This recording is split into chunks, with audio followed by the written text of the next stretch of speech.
Hello everyone, you're welcome to my channel Promotion for Sure. In this video, we are going to talk about how to pass CAIIB in 10 days. Bank Financial Management. In this video, I am going to focus entirely on bank financial management. There are three subjects which you need to clear to get the CAIIB certificate. One is Advanced Bank Management, for which I'll make a separate video. This video will focus on bank financial management, and the third is the elective subject which you need to select and pass. So in this video, you are going to learn the entire strategy on how to plan and how to crack this exam in just 10 days.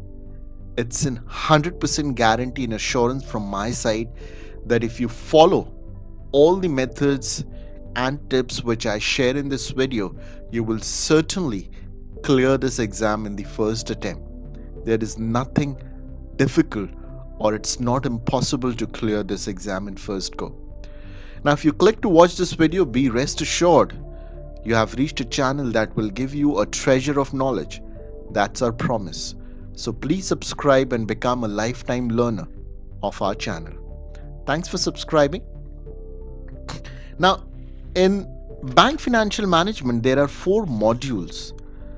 I will discuss each module in detail and how, as a module, you can get the entire course covered and what are the important questions from each chapters. Now, there are 4 modules: international banking, risk management, treasury management, and balance sheet management. I'm going to cover all these modules and what are the questions, how many marks each module will give you as a score, and how you can efficiently manage and cover the important topics from each of these chapters to get maximum marks. So, this is a very smart strategy to clear this exam. So, it will also include hard work, but smart work is the key. So let us see uh, all these modules, what are different chapters, and how many marks all these modules will help you get. Now, module A is international banking.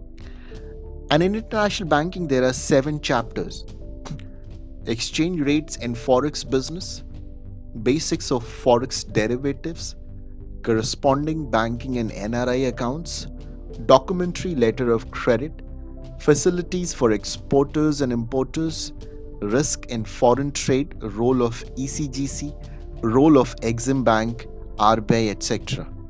Now, this is the 7 chapters. These are the 7 chapters which form the first module of bank financial management. Now, you can see this module is the most important module of all the 4 modules. It will help you score 28 to 30 marks. So if you study this module, in fact, you have to study this module at any cost, you will definitely clear this exam. So let me talk chapter wise what exactly you're going to learn. Now, in chapter 1, exchange rates and forex business, this will cover the maximum number of marks. This chapter 1, it will have basic questions related to forex business, forex derivative, FEDAI rules, front, mid, back office. There is numerical, in which 5 marks numerical case studies may be asked. So this chapter is very important, and this chapter will give you the basics of uh, international banking.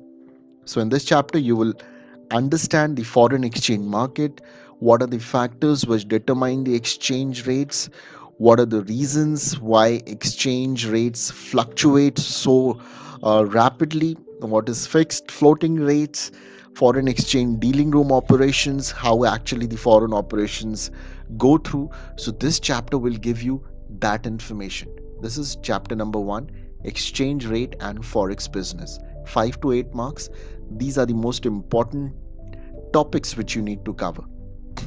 Now let's come to chapter number 2, basics of forex derivatives. Now this chapter will cover just 2 to 3 marks. from this chapter. So it's something which has been analyzed over the past few years of question paper, and out of that, 2 to 3 marks will be asked from this chapter. Derivative products, what are different types of risks, and how this risk can be overcome, that is mitigated. So this is a very important chapter in terms of knowing different types of risk associated with international banking: interest rate risk, operational risk, legal risk, settlement risk. These are the things which you will study in this chapter. So in this chapter you will get 2 to 3 marks, and it's very easy to clear this chapter. Now the third chapter is correspondent banking and NRI accounts. Now this chapter will make you score around 4 to 5 marks. 4 to 5 marks questions will be asked. Basically, the questions will revolve around the types of account: correspondent banking, bank accounts such as Nostro, Vostro, mirror accounts, what is SWIFT, CHIPS, FedWire, Target, RTGS, NEFT, NRI banking, what are different types of bank accounts such as NRE and non-resident ordinary accounts which the NRIs can open. What are the facilities to NRIs given in these banking profiles? What are LORO and different types of bank accounts which the NRIs can have? So this will have a 4 marks case study and 1 mark theory. Now, case study will be from NRI, NRO, and FCNR accounts. You will be given certain options in which you need to identify which type of account does this belong. Now, the fourth chapter is documentary letter of credit. Now, this chapter will cover around 4 to 5 marks. And in this chapter, majorly LC, that is letter of credit, different uh, people, in fact, different institutions who are involved in letter of credit, types of letter of credit, revocable, irrevocable. It is a very comprehensive chapter. Uniform custom and practices for documentary credit. What is the operations of letter of credit? How does it work? What are the important aspects which you need to learn about letter of credit? This is a very informative chapter, and through this you will get at least 4 to 5 marks. Now, the other chapter which is important is facilities of exporters and importers. Now, this will cover around 5 to 6 marks. It is an important chapter. Now, this will have pre-shipment, post-shipment. This may have numerical questions as well. It's very important. Factoring and forfeiting.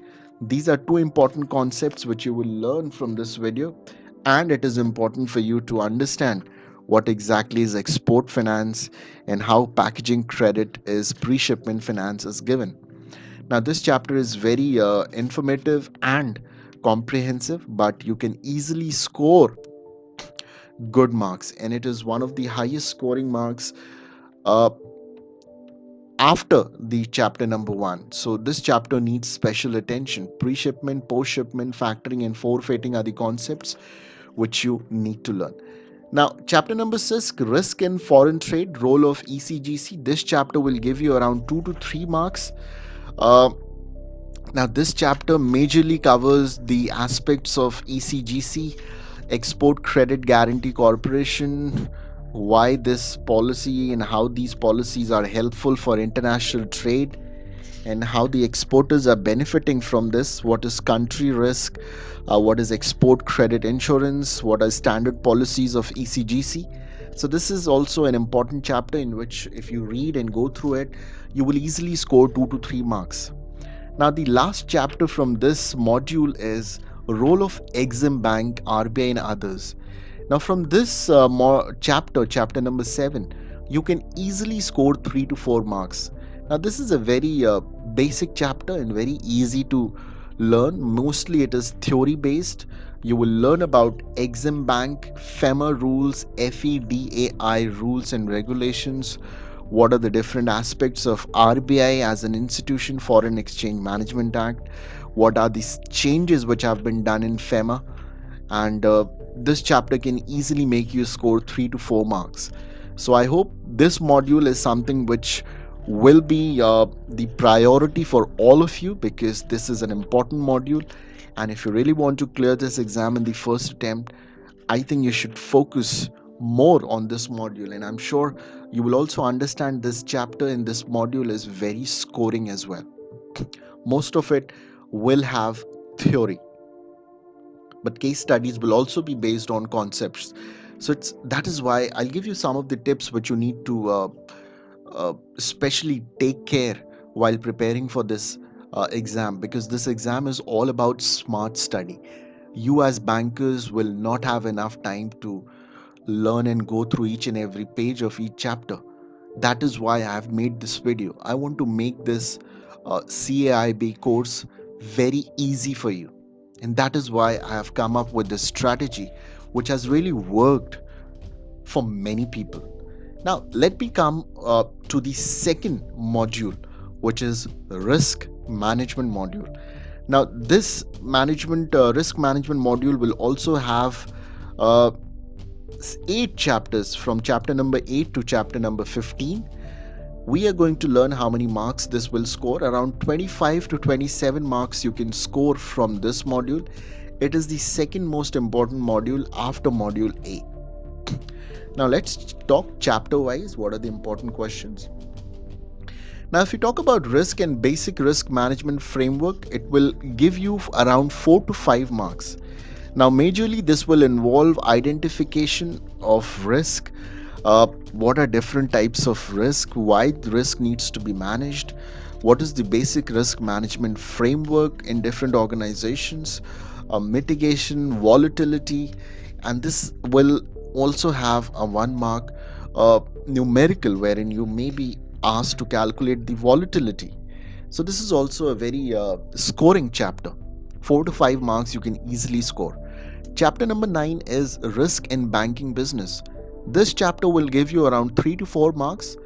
The more important topics in this chapter is liquidity, market operations, different types of banking books which are affected by risk. So this is something which is very, very important to understand and learn. And this chapter will easily give you 3 to 4 marks. The next chapter, chapter number 10, is risk regulation in banking industry. Now, this is the highest scoring chapter from this module. So you need to focus on this module more. Now, in this, you will learn about Basel Accords, Basel 1, 2, Banking Code, standard, when it came, how it came, and what are the uh, changes it brought about in the way the banks manage the risk now. Now, what is capital charge of credit risk mitigation? Uh, what are different aspects of mitigation? Capital charge for market risk, how to calculate uh, tier 1, tier 2, tier 3 capital. CRAR numerical will definitely be there, how to calculate CRAR. Normally, if you want to calculate CRAR, you just need to add tier 1 and tier 2 capital, which we will learn in the various chapters which we'll be doing. Also, there is a concept called haircut, wherein you can get 3 marks of numerical. Then you have allocation, vertical disallocation. These are some of the important chapters which you need to cover. Capital conservation buffer, leverage ratio, and this important chapter will give you the maximum score. So it is advisable, and it is definitely uh, good if you focus more in this chapter and spend more time on learning the basic concepts. Now let's come to chapter number 10, market risk, which is again will give you around 3 to 4 marks. It will have numerical based, different types of approaches will be covered in this. And this is also an important chapter if you want to score easy marks. So, market risk concept, you have to learn, understand what are the different market risk, why market risk arises, what is the management framework, how the organizations manage market risk, how this value at risk is calculated, what is downside potential, what is role of value of VAR, which is very important concept which you need to learn, risk monitoring and control, risk reporting, So this chapter can easily give you 3 to 4 marks. And this is very easy chapter, not a very difficult chapter to clear. Now, chapter number 12, credit risk. Now, this chapter will give you 2 to 3 marks. Identification, measurement, and mitigation, derivatives, credit link notes, uh, concentration risk, what are different types of risk measurement, credit rating model, credit risk control policies, active credit portfolio management, uh, control credit risk through loan review mechanism, what are different mechanisms to review the loan process. Now this is credit risk. Now credit risk happens when the borrower does not pay the money either willingly or due to genuine reasons. So this chapter is also very important and you will easily get 2 to 3 marks. Now operational risk and integrated risk management, this will give you around 4 to 5 marks. Now, you need to understand the operational risk. Operational risk arises because of internal aspects of the organization. It could be fraud, it could be the system not working. So, you need to study the process, the framework, the operation risk management, different types of scenarios, and how and this risk, operational risk, can be managed.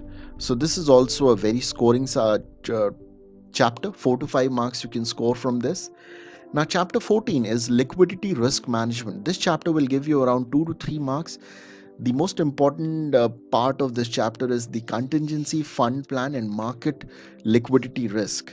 That is liquidity risk management. So if you go through it and if you understand it, uh, it will be very easy. Stress testing is another concept which you will learn from this chapter. Now liquidity risk management is a new chapter which has been added in the new book, in the new syllabus. It will give you 2 to 3 marks: contingency fund plan, market liquidity risk. And the last chapter is Basel III framework. It is also a new chapter. It will basically involve calculation of LCR and liquidity coverage ratio. So this can easily give you 2 to 3 marks. So we have covered 2 modules, how many marks you can score from these 2 modules, and out of these 2 modules, what are the important topics and where you can get numericals and where you can get theory questions. Now let's move to module number 3, which is module C, treasury management. Now this is going to give you a good amount of marks, around 22 to 23 marks, or 24 marks you can definitely score. It is numerical based and theory based. It'll have very easy modules and you'll be able to learn all these things. So let's see the module C, which is the treasury management. Now chapter number 16, it is introduction to treasury management. This will give you around 3 to 4 marks. Liquidity risk management, dealing room, back office, front office, these are the important concepts which you need to learn from this chapter, and this chapter is very easy to score. And this module itself is quite easy. It is mostly theory based and you'll be able to score good marks from this chapter. Now if you come to chapter number 17, which is treasury products, now this chapter will give you around 4 to 6 marks. Money market products, treasury bills, CBLO, American debt receipt, global debt receipt, foreign institutional investors, debentures, and bonds. Now, this chapter is entirely theory based, and if you study all these concepts, you will be able to easily score 4 to 6 marks. Chapter number 18, funding and regulatory aspects. Now, this chapter will give you around 2 to 3 marks.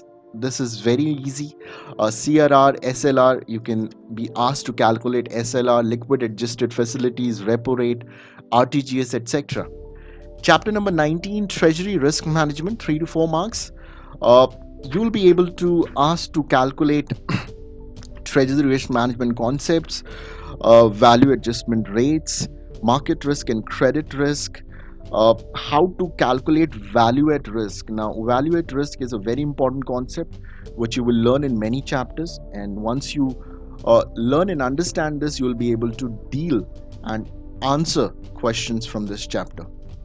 Now, chapter number 20 is derivative products. This will give you 3 to 4 marks. This will have forward, option, future, and swap, which is interest rates and currency swap. Now, this is also a very easy chapter, and you will be able to score 3 to 4 marks very easily. The last chapter is of treasury and asset liability management. This can give you around 3 to 4 marks. Uh, Asset liability management is an entire concept in itself. It's a process which you have to learn what are different types of buckets, how the banks manage their credit and liquidity, and how these baskets mature. So, this will also be a very scoring chapter for you. So, you can easily score good marks in this. Now let's come to module D, which is balance sheet management. Now this module is a quite easy module in which you can easily score around 22 to 24 marks. Now if you talk about chapter number 22, which is managing assets and liabilities, this will cover the maximum marks, which is 5 to 6 marks. Now this will have a case study of around 4 marks, in which you will be asked to calculate different ratios regarding the balance sheet, profit and loss account. So this is something which is very important. Chapter number 23, banking regulation and capital, you can get 1 to 2 marks. Banking international standards, tier 1 and tier 2. Chapter number 24 is capital adequacy, Basel II norms. This will have scope and application, pillar 1, which is minimum capital requirement. So this is very easy chapter. You can definitely score marks in this. Chapter number 25, supervisory review. The most important part of this is ICAAP. This is something which you have to understand in detail to clear this chapter and score the marks from this. Now, chapter number 26, which is pillar 3, market discipline. This is an important chapter which has been added as per the Basel 3 norms. Now, once you read this chapter, you will be able to learn aspects such as disclosure about balance sheet, what are the important disclosures which the bank needs to make statutorily, and there are certain things which banks have to comply as per RBI mandate. Now, this will give you 2 marks, easy 2 marks. Chapter number 27. Now, this is the most important chapter, 5 to 6 marks. This will have NPA provisions, type of provisions, numerical based questions will definitely come from here, and you can easily score good marks from this chapter. So, asset classification and provisioning norm, chapter number 27 is very, very important, and I'm sure you'll be able to get good marks from it. Now, chapter number 28 is liquidity management, which will give you 2 marks. Type of risk, management of risk, what are different types of liquidity risk, measuring and managing liquidity risk. These are important things which you need to understand and learn. Now, chapter number 29 is interest rate risk management, which will give you 3 marks. It will cover modified duration gap, which is of 3 marks. Now, chapter number 30 is RAROC and profit planning. Now, this will give you 2 to 3 marks, which you can easily score. And this is something which I'm sure you all be able to learn. It's a theory based chapter and very easy to score. Now I'll come with the most important part of this video, which is the 6 P's which you need to ensure when you are appearing for this exam, which is proper prior planning prevents poor performance. No matter how many days you have with you, and in this context, I'm only talking about 10 days, the last 10 days when you really want to clear this exam. Once you have everything, the desire, the motivation, and the push to clear this exam, you only need proper prior planning.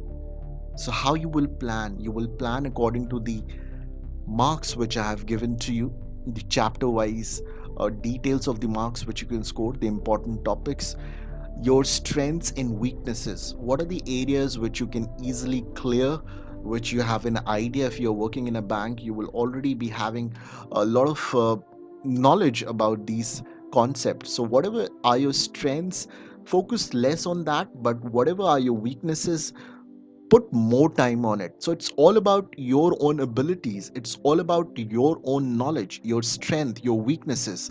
Now this is the time you need to take out time and plan. And once you plan for these 10 days, there is no way you can't clear this exam. Now, how to study? Now, if you are preparing and if you want to just go through the process of how to study this entire subject, you need to read the book. You need to get the basic concepts correct. Now, once you are reading, you need to underline the main points, just the main points, because you don't need to spend more time reading it the second time. You just need to have the main ideas, because in the first reading you would have got the basic concepts. So if you underline the main points, you will be saving a lot of time the second time when you're going through the book.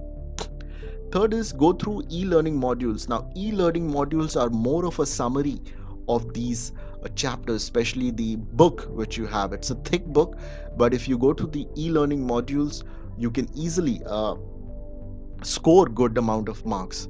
Now you need to practice numericals, especially the case studies. I have given you all the chapters in which you will get case studies, so only focus on those chapters and uh, practice case studies from those chapters. You don't need to spend time on other chapters going through the numericals. Now you need to revise 4 times at least. Now this is the minimum which you have to do. So once you have read the book for the first time, it's the concept building time. Second time, you may underline it and you may build more concept. Third time, you can go through the summary and in-depth questions. And fourth time is the last revision which you can do. So make sure that you are revising the entire content, whatever you have underlined and highlighted, at least 4 times before you go for the exam. So how this channel will help you? Promotion for sure.